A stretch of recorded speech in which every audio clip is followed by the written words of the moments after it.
Last part मध्ये आपल्याला बघायचं आहे law of conservation of angular momentum. Law of conservation of angular momentum. आपण बरेच लॉ ऑफ कन्झर्वेशन बघितलेले असतील, like law of conservation of energy, law of conservation of charge, law of conservation of linear momentum.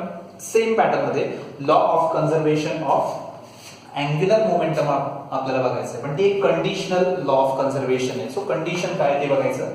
So conservation जेव्हा आपण बघतोय तेव्हा initial quantity बघायची, slightly different derivation याचं असेल. सो काय डिफरन्स आहे तो बघायचा इथे.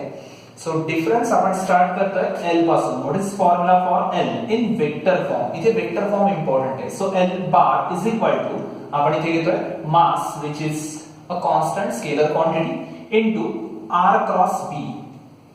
सो आपल्याला बेसिक फॉर्म्युला मिळतोय एमव्हीआर. नॉर्मल फॉर्म्युला लक्षात ठेवायचा for L the formula is MVR. जेव्हा आपण पुढच्या क्वांटिटीज बघतोय, पुढच्या क्वांटिटीज मध्ये आपल्याला काय काय दिसतंय ते बघायचंय. सो नेक्स्ट क्वांटिटी मध्ये आपण dl अपॉन dt करणार, डिफरन्शिएट करतोय. आपण या क्वांटिटीला डिफरन्शिएट करतोय. सो का डिफरन्शिएट करायचंय विथ रिस्पेक्ट टू टाइम हे आपल्याला नेक्स्ट लास्ट स्टेप मध्ये क्लिअरली दिसेल. So dl upon dt means we are differentiating this angular momentum with respect to time. So it is m constant आहे. सो जेव्हा आपण राइट साइडला डिफरन्शिएट करणार, कॉन्स्टंट टर्म आपण आउटसाइड घेणार. We cannot differentiate or m is not changing with time. Time wise mass is constant. Bracket मध्ये आपल्याला दोन टर्म्स दिसतात. So we are differentiating d by dt r cross v. Vector form मध्ये आपण घेतलेलं आहे. सो आता इथे आपल्याला दोन क्वांटिटीज दिसतात. प्रॉडक्ट रूल यूज करायचा आहे. सो डिफरन्शिएशन साठीचा प्रॉडक्ट रूल हा आपल्याला इथे अप्लाय करावा लागेल. आठवतोय प्रॉडक्ट रूल आपण ऑलरेडी बघितलेला आहे. सो 11th मधला पार्ट असेल.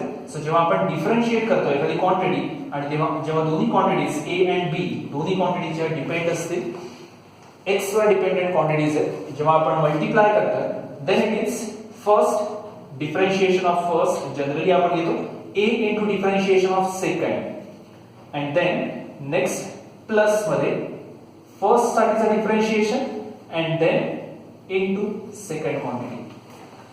सो आपल्याला इथे बघायचं आहे सेम पॅटर्न मध्ये आपल्याला रूल सुद्धा लक्षात पाहिजे. रूल मध्ये आपण काय करणार की इथे स्केलर प्रॉडक्ट असेल तर स्केलर प्रॉडक्ट मध्ये आपण db by dx into a. Same pattern मध्ये a into db by dx लिहू शकतो. पण एक पॅटर्न बघायचा आहे जेव्हा इथे क्रॉस असेल तेव्हा क्रॉस मध्ये आपल्याला सिक्वेन्स चेंज नाही करायचा. So sequence should be constant. हा सिक्वेन्स कोणता कॉन्स्टंट असेल तर r नंतरच b यायला पाहिजे. जस्ट लाईक दिस. इथे जर क्रॉस ची टर्म आपण घेतली तर a नंतर b आलेला आहे, इथे पण a नंतर b आलेला आहे. सो जेव्हा क्रॉस मधली टर्म घेतोय वेक्टर प्रोडक्ट घ्यायचा असेल तेव्हा आपल्याला सिक्वेन्स चेंज नाही करता येणार. Differentiation of first into second quantity plus first into differentiation of second quantity हा आपल्याला प्रॉडक्ट रूल यूज करायचा आहे. सो m डिफरन्शिएशन मध्ये आधी आपण फर्स्ट क्वांटिटीचं डिफरन्शिएशन करतोय. So dr bar by dt आतमध्ये घेतला. So cross b. So differentiation of first into second quantity plus. So इथे प्लस येणार आहे and then differentiation of second into first quantity. पण आपण इथे सिक्वेन्स चेंज नाही करणार. So r cross dv bar by dt. So ही एक इम्पॉर्टंट स्टेप म्हणून लक्षात ठेवायची डेरिवेशन मध्ये. ही स्टेप इम्पॉर्टंट असेल जेव्हा आपण डिफरन्शिएट करतोय. सो डिफरन्शिएशन मध्ये r क्रॉस b फॉलो होतोय. So the chain is constant, ती डिस्टर्ब होत नाहीये. Then what is dr by dt. So r upon mass नाही इथे मीटर अपॉन टाइम घेतोय. सो मास इनटू मल्टिप्लाय केलेला असेल. सो इथे मीटर पर सेकंड मध्ये व्हॅल्यू येते. So it is v bar cross v bar. So dr by dt is v. Metre per second मध्ये value मिळते आपल्याला. So v cross v plus r cross dv by dt. याला आपण थोडंसं change करतोय. r cross dv by dt यातला r cross as it is आहे. But what is dv by dt? dv by dt is force upon mass. ही quantity कुठून आली तर आपल्याला dv अपॉन dt माहिती आहे acceleration. So dv by dt is acceleration. Velocity upon time is acceleration and acceleration is force upon मास. सगळ्यात simplest वे मध्ये आपल्याला माहिती आहे dv by dt is acceleration, velocity upon time is acceleration, force is equal to mass into acceleration. So acceleration is force upon mass. Mass scalar quantity, force vector quantity. So we can write dv by dt. So इथे आपण जो dv bar by dt घेतो which is exactly equal to f bar upon m. Then what is v cross v? v cross v same डायरेक्शनला v असेल. So जेव्हा दोन vectors are in the same direction then their cross product is 0. आपल्याला माहिती आहे rules i cross i 0 होणार आहे. i dot i 1 होतो पण i क्रॉस i 0 झालेला आहे. So v cross v is 0.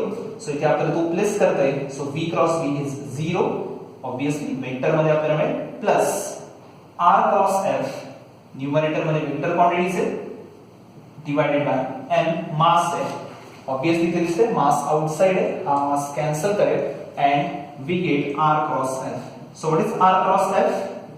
r cross f is torque. आठवत असेल आपण टॉर्क साठीची व्हॅल्यू घेतली होती. So r cross f is torque. So we get dl bar by dt is equal to torque. So we have to conserve this angular momentum. So जेव्हा आपण conservation करतोय तेव्हा कंजर्वेशन मध्ये L साठीची value constant असायला पाहिजे. So for any constant साठीची value ला जर आपण डिफरन्शिएट केलं तर आपल्याला 0 आन्सर मिळतं. पुन्हा डिफरन्शिएशनचा रूल बघायचा आहे. when we are differentiating any quantity which is constant then its differentiation should be 0. आपल्याला कॉन्स्टंट काय पाहिजे? Conservation means that quantity is constant. Conservation आपल्याला L साठीचं करायचं आहे. सो जेव्हा आपण L साठीचं कंजर्वेशन करतोय L चं डिफरन्शिएशन हे 0 पाहिजे. Then it is constant quantity. याच्यामध्ये आपल्याला 0 मिळत नाहीये, टॉर्क मिळतोय. So what if we can make this torque is equal to 0. So if torque is equal to 0 ही जर कंडिशन असेल then what will happen? If torque is equal to 0 then definitely L bar is our constant quantity. So आपल्याला condition माहिती पाहिजे. Condition इथे दिसते torque साठीची value ही आपण कॉन्स्टंट घेतोय. when torque is equal to constant then only L is constant. so torque 0 करायचा आहे. नुसताच कॉन्स्टंट नाही, तो 0 पण केलेला आहे. therefore L is equal to constant. when L is equal to constant that means L is conserved. ती कंजर्वेशनची quantity असेल. सो L is conserved मध्ये आपल्याला इक्वेशन या पॅटर्न मध्ये बघायचं आहे. इम्पॉर्टंट स्टेप पुन्हा इथे लक्षात ठेवायची. सिक्वेन्स चेंज नाही करायचा आहे. We are using product rule. Next part मध्ये r क्रॉस f. सो इथे r cross f is our torque. Torque साठी व्हॅल्यू आपल्याला मिळते. याच्यात आपल्याला यूज करायचं आहे पुन्हा डिफरन्शिएशनचा next rule. Differentiation of any constant is 0 but here torque is not 0. So make this torque 0. When the torque acting on any rigid object is 0, then only L is constant. L is conserved. So as a statement आपल्याला बघायला मिळेल. So what is the statement? Law of conservation of angular momentum. याचं statement काय create होत आहे ते बघायचं आहे. जेव्हा आपण एखादा ऑब्जेक्ट घेतोय which is rigid object, rigid rotating object मध्ये जेव्हा त्याच्यावरचा टॉर्क 0 होतो.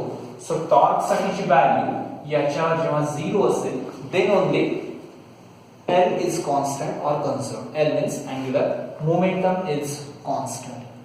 So torque 0 पाहिजे ही याची बेसिक कंडिशन आहे. So what is the statement? Statement of law of conservation of angular momentum is if the torque acting on rigid rotating object is 0 then the angular momentum of that object remains constant or conserved. So आपल्याला हे statement लिहिता येईल. What is L? L चं equation already आपण form केलेलं आहे. So L साठीची quantity आपल्याला माहिती आहे. L is equal to last derivation मध्ये आपण ते इक्वेशन बघितलेलं होतं. L is equal to I into omega. So याच्यामध्ये जेव्हा आपण कंजर्वेशन और कॉन्स्टंट घेतोय न्यूमेरिकल्स मध्ये आपल्याला हा एक इम्पॉर्टंट पार्ट लक्षात ठेवायचा आहे. इन कंजर्वेशन दोन डिफरंट केसेस दिलेले असतील. जेव्हा आपण law of conservation of angular momentum use करतोय दोन डिफरंट कंडिशन्स यूज करायचे आहेत. Initial and final. न्यूमेरिकल मध्ये सुद्धा स्पेसिफिकली मेन्शन केलेलं असेल. Initially that object is rotating with this angular momentum और दिस मोमेंट ऑफ इनर्शिया और specific omega 1 angular velocity, and then it happens that I1 is changing, omega 1 is changing to omega 2. So या quantity जेव्हा असतील तेव्हा आपल्याला इथे I1 omega 1 is equal to ही quantity use करायची by law of conservation of angular momentum means L साठीची quantity. So हा एक इम्पॉर्टंट पार्ट लक्षात ठेवायचा आहे law of conservation of angular momentum मध्ये डेरिवेशनचा पार्ट.